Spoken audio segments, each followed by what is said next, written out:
size of this freaking bear. Jared's face. It's like, no thank you. So today we're going to be watching Supernatural Season 1 Episode 2, Wendigo. It's been a long time since I've seen this episode. It's not one of my favourite seasons because I think the show just gets better and better. And just a quick reminder, I will be talking about the entire show. I've been a fan of the show since 2006, so as you can see I've got all the merchandise, I've got Jensen Ackles stuff, I've got Loud and Swain related things, so as you can see I'm already a fan. If you haven't seen all 15 seasons and you don't want to be spoiled, turn away now.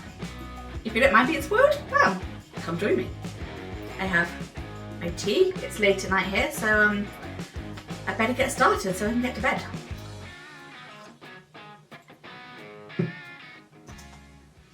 Right.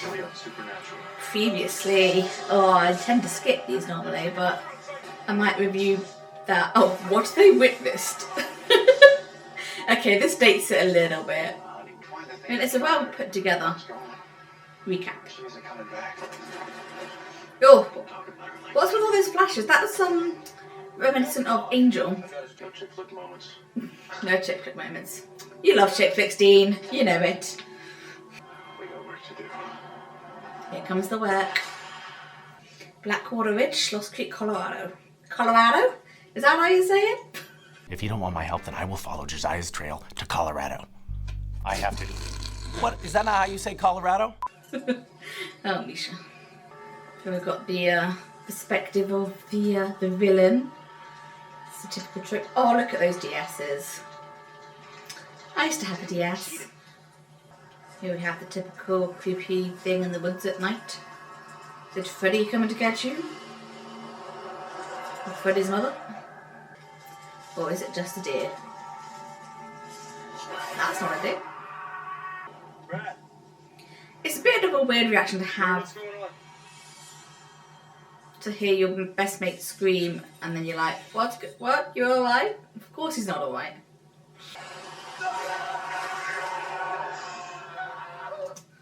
I do love the fact that we don't see anything. It happens a lot in Supernatural. You don't see everything, especially in the pre-title sequence. I know throughout this whole episode, we go without seeing the Wendigo until the very last few scenes.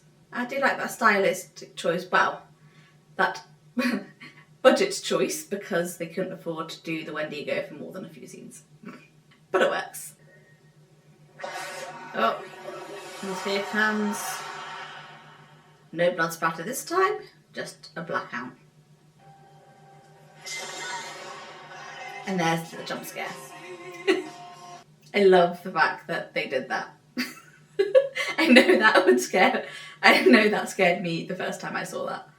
Not so much anymore, but yeah, I love the fact that they turned an emotional scene into a jump scare in broad daylight, and it worked. Unlike a certain broad daylight episode in season 15 that I will not go into today.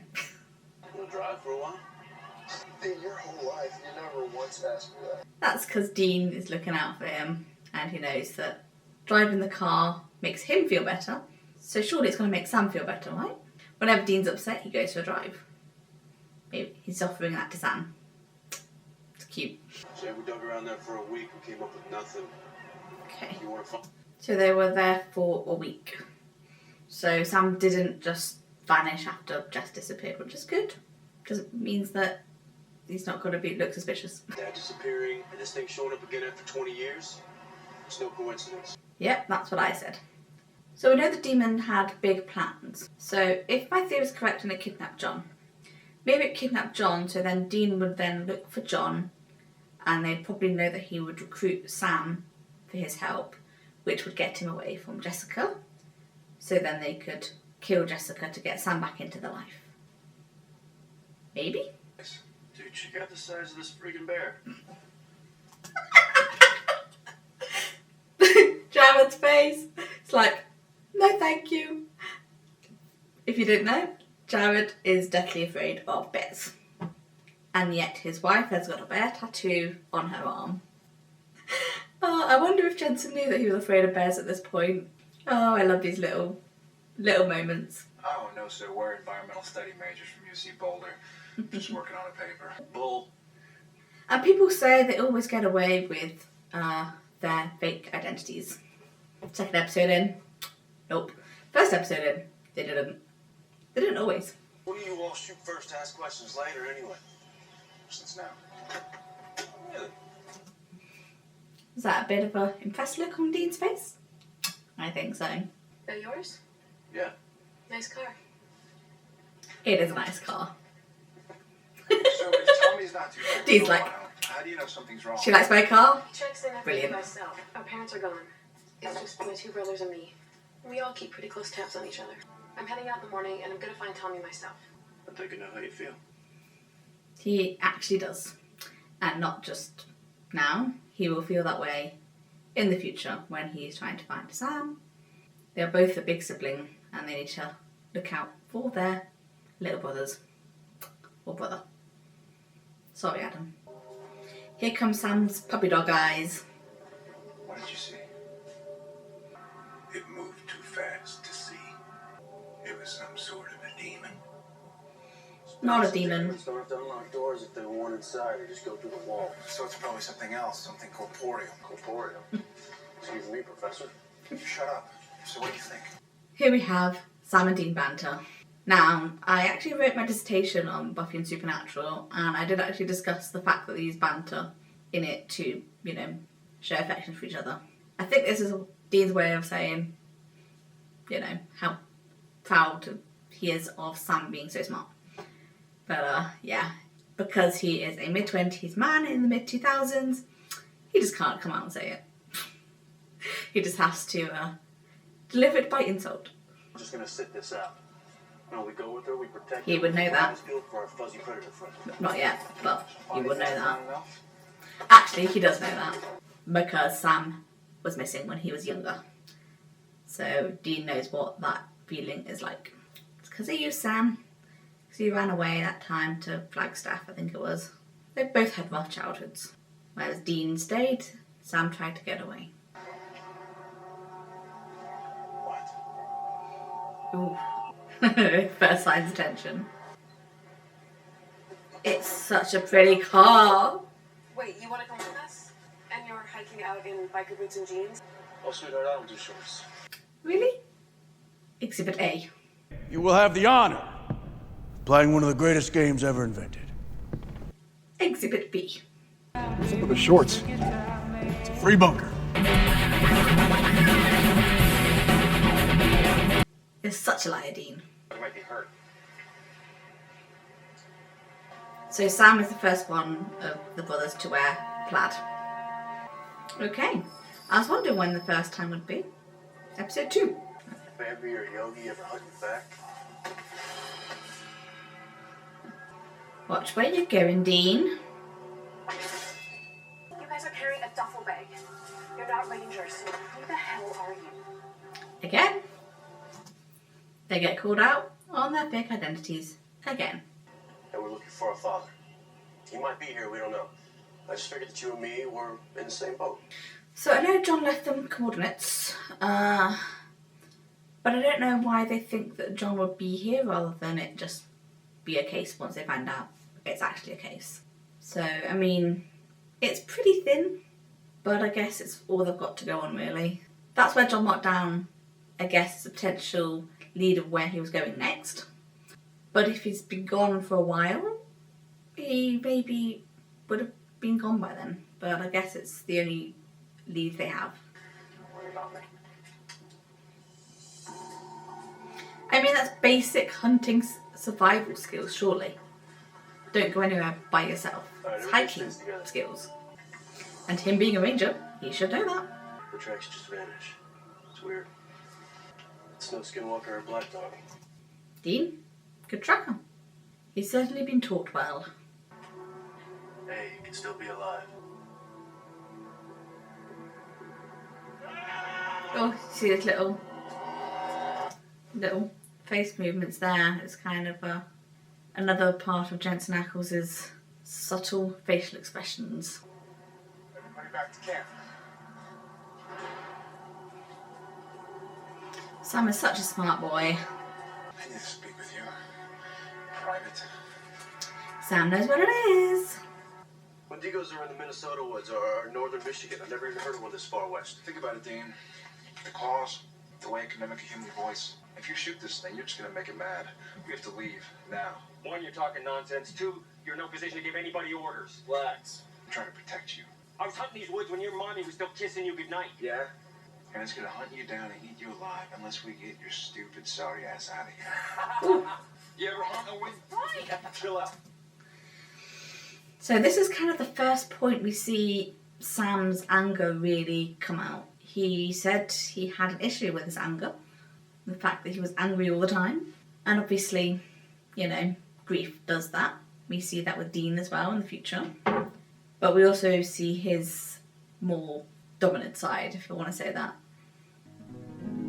Sorry, I'm just thinking back to Hart and that scene. I'm back. I mean, his height gives it his advantage there. The fact that he's like looking down on Roy, bossing him around. He is more like John than Dean. Tommy might still be alive. And I'm not leaving here without him. When she said she's not leaving here without him, I flash forwarded to season 13 when they were in the apocalypse world and Sam just was killed by those weird vampires. And it just kind of took me right back there. Dean didn't see Sam die, and Cass said no, he's gone, but he didn't see him die. But he was forced to leave because of the responsibilities he had of protecting everybody else. And here, Sam and Dean want them to leave to protect them. It's weird how does one little thing can take you to a very emotional, different part of Supernatural. We need to settle in and protect ourselves. How? It's a weird ending to the part. We need to protect ourselves. How? Boom. Was there a need for boom? Dean, no, you're not fine. I'm supposed to be the belligerent one, remember? It's true. Dad's not here. True. To tell you the truth, I don't think Dad's ever been to Lost Creek. There we have it. Then let's get these people back to town. So do you think John wrote in his journal these coordinates because that was going to be the next case he was going to investigate? Or that he was going to actually send Dean on because he had Dean's name next to it? That does lend to my theory that he was kidnapped because he didn't have time to tell Dean to go on to this hunt. My theory still stands, and I believe it. I mean, why are we still even here? Here comes the moment. I think he wants us to pick up where he left off. You know, saving people, hunting things. The family business. The impact those lines had. 1 second. Saving people, hunting things. The family business. Which, as we know, Jensen named his brewery after. Those are the 3 most famous lines of the entire show. And Jensen delivered those lines perfectly. It's quite emotional watching it again. I'm gonna go switch back to my Loud and Swain hat. Dad's given us a job to do, and I intend to do it. Dean. No. I gotta find Dad. I gotta find Jessica's killer. So he's disobeying John's orders, which, you know, is no big surprise. But the only reason he seems to want to find John is to find Jessica's killer. He doesn't want us to find John because he's his dad. It's kind of sad. I mean, this search could take a while. And all that anger, you can't keep it burning over the long haul. It's gonna kill you. How do you do it? Well, for one, them. I mean, I figure our family's so screwed to hell. Maybe we can help some others. So here we have Dean reteaching Sam why they go on hunting. It's a selfless act rather than thinking about what you want and what your needs are. It's kind of what Castiel said to Dean in his final speech to him, in the fact that Dean is the most loving person that Castiel has ever met. And we see it right from the get-go here. Dean cares about those people. He wants to save those people. He knows what it's like to have a family being torn apart. And going through that, I think, has made him more empathetic. But because Sam never really went through the fact that he lost his mum and remembered his mum. Sam was a baby. He doesn't remember. In Sam's life, he just never had a mum. So he doesn't know what it's like to lose his mum. This is the closest thing now he's got to losing a family member, is John disappearing and Jess dying. It's Sam's big emotional revelation. I'll tell you what else helps. Killing as many evil sons of bitches as I possibly can. How Dean gets his anger out. That's how you should get your anger out, Sam, too. Killing monsters is therapy for these two. Oof. Well, we didn't see much of that death. Just a crack of the neck and a turn of the neck before he got dragged up into the trees. So this is the first time Sam has lost somebody on a hunt since he's come back from Stanford. Makes sense, he's a bit broody. Over years, you become this less than human thing. You're always hungry. Surely there's got to be a bit more to it than that, like some sort of ritual or something. Or maybe, but are Wendigos from purgatory? What they're talking about is just a legend. So, but we all know monsters come from purgatory. So, do Wendigos, or is this lore true? One possible theory is that maybe he ate somebody who was actually a monster. Either that, or they're from purgatory. I wonder if there's an alpha Wendigo then, if they're from purgatory. Is he going to be as fast as the Flash? Oh, here comes the...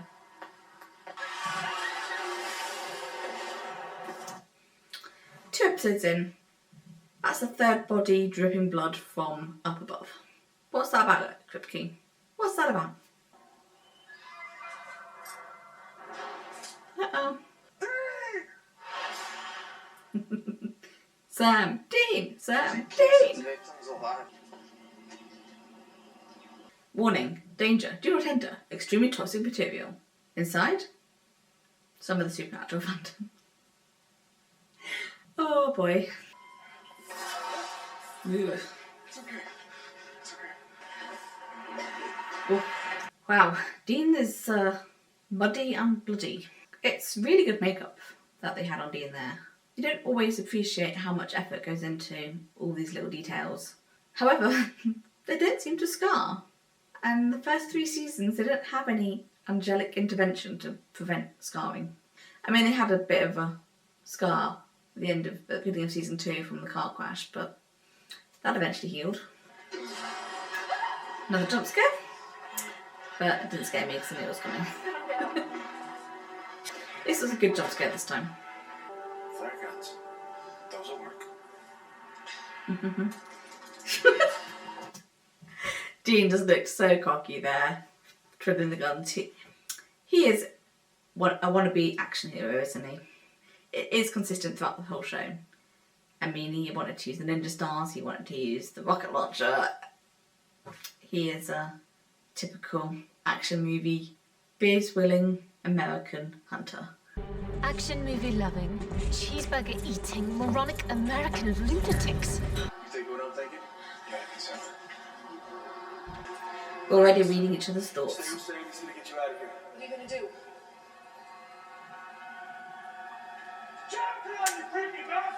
You just had to wink, didn't you, Jensen?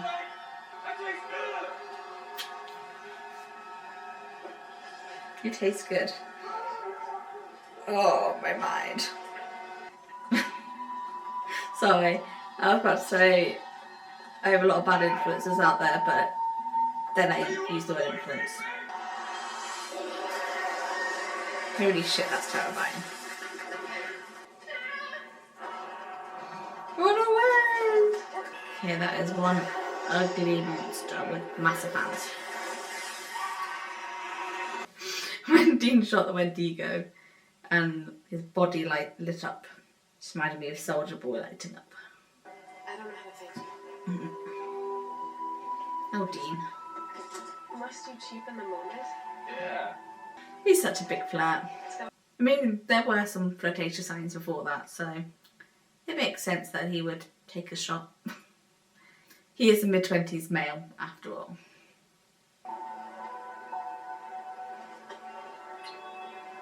I do love the fact that she just kissed him on the cheek and we didn't get like a whole kiss on the lips kind of thing, and because Supernatural is not really about the romance as such, it's more about the two brothers and then in the future all the found family that comes along with that.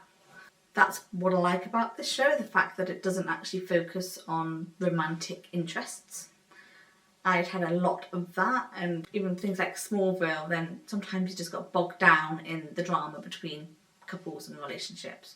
So it was very refreshing for me to watch this and it not have to be about relationships, or romantic relationships. The look that they just had there, it was kind of like a big sibling look. We have our little brother's back. You know we're gonna find Dad, right? Yeah, I know. But in the meantime, I'm driving. And this is where Jensen realises that Jared's really bad driving the Impala and will refuse to let him drive as much as possible. I wonder where Jensen's love of the Impala started. Whether it was the pilot episode or whether it was further down the line. Maybe that's a good question to ask at a convention. I don't ever remember hearing that. It might have been asked before, but I've not seen every single panel. If you go to a convention, maybe you can ask that. My favourite job would be just to film these driving shots. And there we have it. Wendigo, episode 2 of season 1 of Supernatural, done. So what to say about Wendigo? Well, it had the famous line in it. Saving people, hunting things. The family business. But apart from that, there's a lot of it that is kind of relates to future episodes in terms of like how Sam and Dean are feeling. When you're watching something on a rewatch, you go, hang on a minute, that's very similar to something that happened in a future episode. I wonder if it was a callback to this episode, or whether it's just a coincidence, or whether it was just the fact that these two brothers are acting the same way around in certain situations. I did enjoy it. It's not as good as the pilot. The Wendigo was terrifying, but I mean, it could have been used a little bit more if they had more budget. But in a way, it's kind of good that they didn't skimp on the budget, make it look rubbish, and use it more. So I would rather them not use it as much than have to compromise on what it looks like. So what would I rank this? I would probably give it a 78 or 79%. I would say 79%. It's not one of my favourite episodes. It has some good moments in it. It has some things that is quite funny now, talking about the bears with Jared and the shorts with Dean. But apart from those little moments, it's a pretty average episode. It has some emotional scenes in it between Sam and Dean, talking about, you know, Jessica and their dad. And apart from that, I think it's a good episode, but it's not top tier.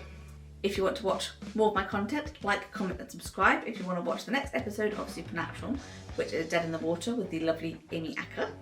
Right, it's late for me now, so I should probably go to bed. And I will see you next time.